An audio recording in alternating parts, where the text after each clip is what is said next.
Hey guys, welcome back. My name's Ayan. If you're new here, today we're back with a weight loss video. And in today's video, I'm going to be sharing with you the 5 things that I think may be hindering your progress if you are on a weight loss or a fitness journey.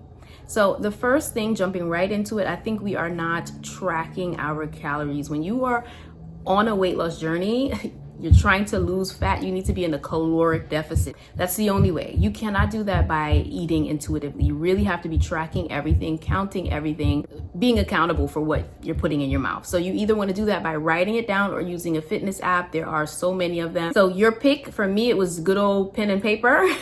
But either works, but you have to do that. You cannot eat intuitively, because even if you're eating healthy and you clean up your diet, too much of a good thing is still a bad thing. Too many calories, whether they're healthy or not healthy, they're still going to lead to the same result, and that's fat gain. So that's the first thing. The second thing that we are doing incorrectly is we are focusing too much on physical activity and not enough on diet. Weight loss is going to be about 75 to 80% nutrition, right? People lose weight, as you know, from just diet alone. They never do a day of exercising. They never spend a second in the gym. They just diet and lose weight.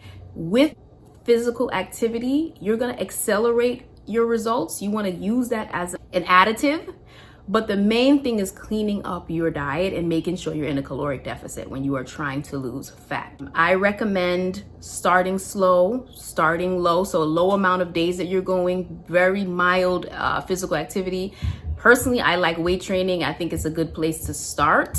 And then as you gain in fitness, start incorporating cardio, because you're still burning calories. You're still getting your heart rate up. That's my recommendation, but focus on nutrition first and physical fitness. Let that come as an additive. Tip number 3 is going to be to take advice from people who started at the same spot as you. I was 210 pounds and I was listening and taking advice from fitness influencers, people who have always been small and then built a body.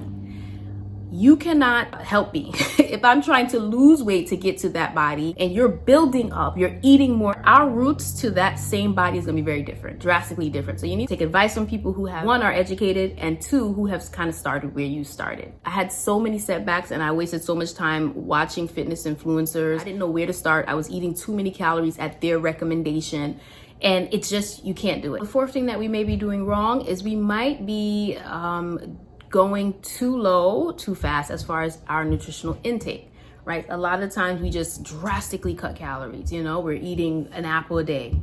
Hopefully not, but we just do too much and then we can't sustain that. And so we binge. And if you binge on Friday and you've kind of eaten low calories Monday through Thursday, everything that you've done Monday through Thursday, you've undone on Friday by eating 3,000 calories, by eating 4,000 calories. You've completely eliminated. It wasn't even worth it. So my thing is, find something that is sustainable.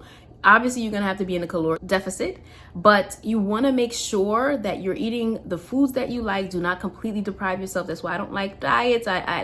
Diets work. Keto diet is amazing. But if you're someone like me who snacks a lot or did snack a lot, jumping from that into a keto lifestyle is almost impossible. You're gonna fail every single time. So my thing is to start in a deficit, but with enough calories to keep you sustained, and eat the foods that you like while cleaning up your diet. And then my last tip is to make sure you have a good support system. Keep people clued in as to what you're doing, because the worst thing that you can do is sabotage yourself by not involving others. You know what I mean? In other words, when I started my weight loss, because I had started and failed and started and failed so many times, I didn't want to tell people about it.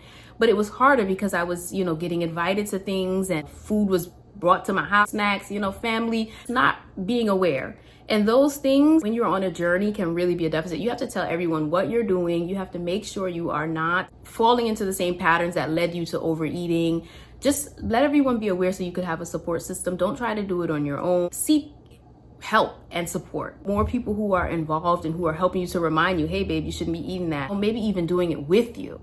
If you have a accountability partner or buddy, I think one of the mistakes that we make is trying to do it on our own. It really is a hindrance to progress. Get people involved and you'll see results. I promise you.